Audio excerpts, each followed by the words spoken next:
You ever been messing around with a language model? You change just one little word in your prompt and suddenly you get a totally different, sometimes really weird result? Yeah, it's not just you. These amazing tools, they've got this kind of hidden weakness, a fundamental fragility that we really have to wrap our heads around to use them right.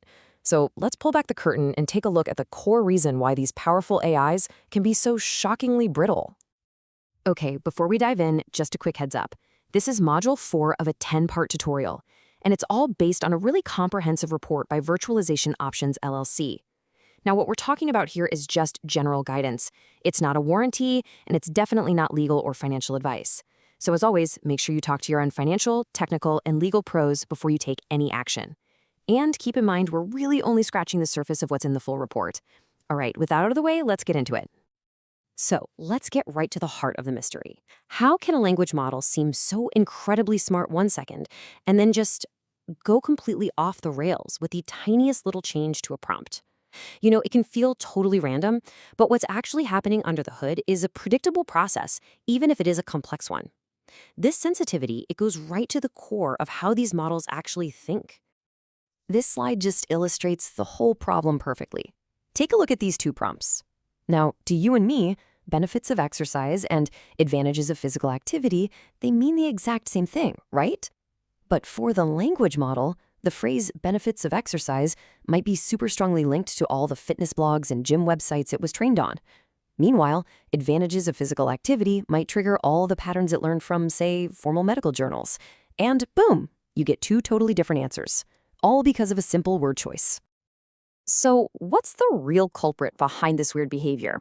Well, the source material points to one core process that's running the show for every single word the model generates, and it's called the arbitration engine. Now, this isn't some separate piece of software. It's the fundamental way the model makes decisions, one tiny piece of a word or a token at a time. So what even is arbitration? Well, think of it like this. It's a constant, super fast balancing act. For every single token it spits out, it has to weigh all these competing signals. You know, what did you just ask it? What patterns has it seen a billion times on the internet? What makes the most sense grammatically? It's what the AI expert Rob Manson calls token level, or token-by-token arbitration. It's a nonstop series of choices based on probabilities, not on some hard-coded rulebook. And this whole arbitration process, this constant balancing act, well, it's a double-edged sword. It's the source of the model's incredible creativity, but it's also the source of its brittleness. In fact, it leads directly to three really common and, let's be honest, frustrating ways these things can fail. So let's break down these three flavors of fragility, starting with the one you've probably already run into. First up, we've got prompt sensitivity. This is exactly what we just saw in that exercise example. To us, swapping benefits for advantages is nothing. But to the model, which is thinking in this crazy high-dimensional space, that tiny little change can be a huge shift. It's like it crosses some invisible line into a totally different part of its brain, and that triggers a completely different style of response. And it's not just words. Even a comma or an extra space can do this. The second flavor is something called context collapse. You ever been in a really long chat with an AI, and it suddenly seems to have no idea what you were talking about 5 minutes ago? That's this right here. To keep the conversation going, the model has to squish down the entire chat history into its working memory. But that compression, it's lossy. Think of it like a low-quality JPEG, but for text. Important details get blurry or just get dropped, and pretty soon, the model completely loses the plot. And number 3, we have hallucination triggers. This is what happens when your prompt accidentally pushes the model into a weird, dusty corner of its internal knowledge, a place it just didn't see much of during its training.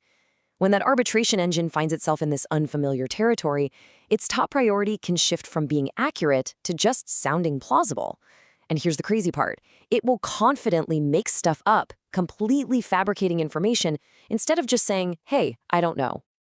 So if you're coming from a background in IT or software engineering, everything I've just described probably sounds like a total nightmare. I mean, the core principles we rely on to build good software, things like determinism, reproducibility, predictability, language models just throw them right out the window. You simply cannot build an application with an LLM the same way you'd build a database.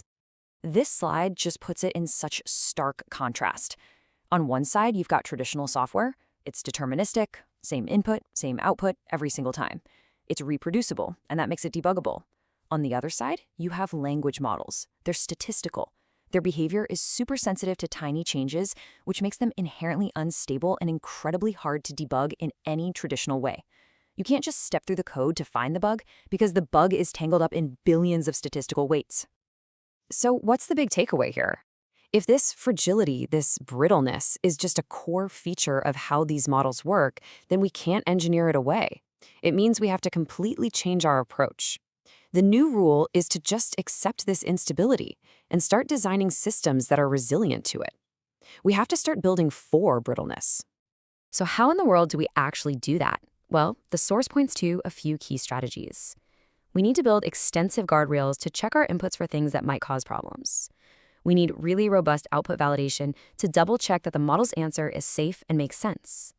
And, maybe most importantly, we have to design human-in-the-loop workflows, basically acknowledging that for anything important, a person has to be the final checkpoint before an answer ever goes out the door. I think this quote from the source material just sums it all up perfectly. The model's brilliance and brittleness spring from the same source, a learned arbitration policy that enables remarkable capabilities while remaining fundamentally unstable at its core. It's really two sides of the same coin, isn't it? The very process that lets the model be so flexible and creative is the exact same thing that makes it so fragile and unpredictable. And that really leaves us with this final, massive question. If fragility isn't some bug we can just patch, but a core feature of the technology itself, how does that force us to change the way we build things? It's a huge challenge that demands a fundamental shift in our tools, in our mindsets, and really in our very definition of what it even means to build reliable software.